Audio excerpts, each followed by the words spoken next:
ദൃശ്യങ്ങളാട്ടോ ഈ കാണുന്നതൊക്കെ. അപ്പൊ ഒരുപാട് ഡ്രൈവർമാർ ഇതിലെ യാത്ര ചെയ്യുന്നവരും ഉണ്ട്. ഇതിന്റെ അടുത്ത് തന്നെ നമുക്കൊരു തൊട്ട് കടയുണ്ട്. അതുപോലെ തന്നെ ഇവർക്ക് കുളിക്കാൻ വേണ്ടി പറ്റുന്ന സൗകര്യങ്ങളും എല്ലാം ഇവിടെ തന്നെ ഉണ്ട്.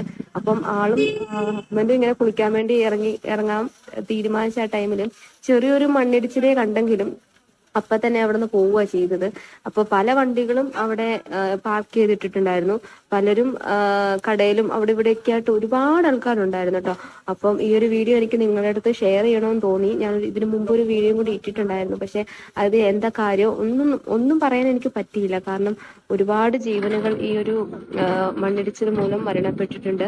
അപ്പം എല്ലാം കൂടെ ആയപ്പോൾ നമുക്ക് ഭയങ്കര സങ്കടമായി. നമുക്ക് നമ്മുടെ മലയാളിയായ അർജുൻ എന്ന് പറയുന്ന ആ ഒരു ഡ്രൈവറിന് വേണ്ടി നമുക്ക് എല്ലാവർക്കും പ്രാർത്ഥിക്കാനേ പറ്റൂ. കാരണം ആളുടെ ജീവൻ പോകാതെ നമ്മുടെ കൈകളിൽ സുരക്ഷിതമായി കിട്ടണേ എന്നുള്ളത് മാത്രമാണ് ഇപ്പോഴത്തെ നമ്മുടെ ഈ ഒരു ആവശ്യം എന്ന് പറയുന്നത്.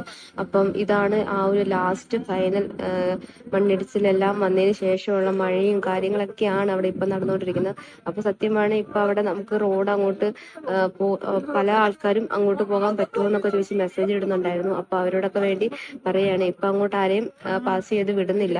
അപ്പൊ അങ്ങനെ പോകുന്ന ആൾക്കാരെ തിരിച്ചു വരുന്ന ആൾക്കാരൊക്കെ ഉണ്ടെങ്കിൽ ഈ വീഡിയോ മാക്സിമം ഒന്ന് ഷെയർ ചെയ്യുക, വേറെ ഏതെങ്കിലും വഴി നമ്മുടെ നാട്ടിലേക്ക് വരാനൊക്കെ. അപ്പൊ എന്റെ ഹസ്ബൻഡും അവിടെ ഇങ്ങനെ പെട്ട് കിടക്കുകയാണ്, നാട്ടിലേക്ക് വരാൻ പറ്റത്തില്ലാത്തൊരു സ്റ്റേജിലാണ് നിൽക്കുന്നത്. അപ്പൊ എല്ലാ ഡ്രൈവർമാർക്കും വേണ്ടി നമുക്ക് പ്രാർത്ഥിക്കാനേ പറ്റത്തുള്ളൂ. അപ്പം ഈ ഒരു വീഡിയോ മാക്സിമം ഷെയർ ചെയ്യാൻ നോക്കുക. കാരണം ഒരുപാട് ആൾക്കാർക്ക് ഇത് പ്രയോജനമായിക്കോട്ടെ എന്ന് കരുതി കേട്ടോ ഞാൻ ഈ ഒരു ടൈമിൽ പോലും ഈ ഒരു വീഡിയോ ഇടുന്നത്.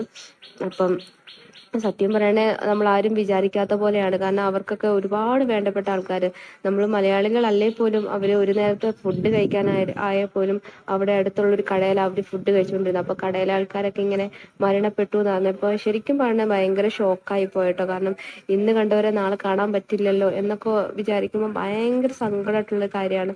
അപ്പൊ ഇത് മെയിൻ റോഡാണ് ഇങ്ങനെ കിടക്കുന്നതൊക്കെ. അപ്പൊ മെയിൻ റോഡിലൊക്കെ മണ്ണിടിച്ചിൽ വന്ന് മണ്ണെല്ലാം കൂന പോലെ കിടക്കുക കേട്ടോ. അപ്പം മാക്സിമം എല്ലാവരും ഷെയർ ചെയ്യുക. അപ്പം നമ്മുടെ മലയാളിയായ ഡ്രൈവറിന് വേണ്ടി നിങ്ങൾ എല്ലാവരും പ്രാർത്ഥിക്കുക. എത്രയും പെട്ടെന്ന് തന്നെ ആളെ തിരിച്ച്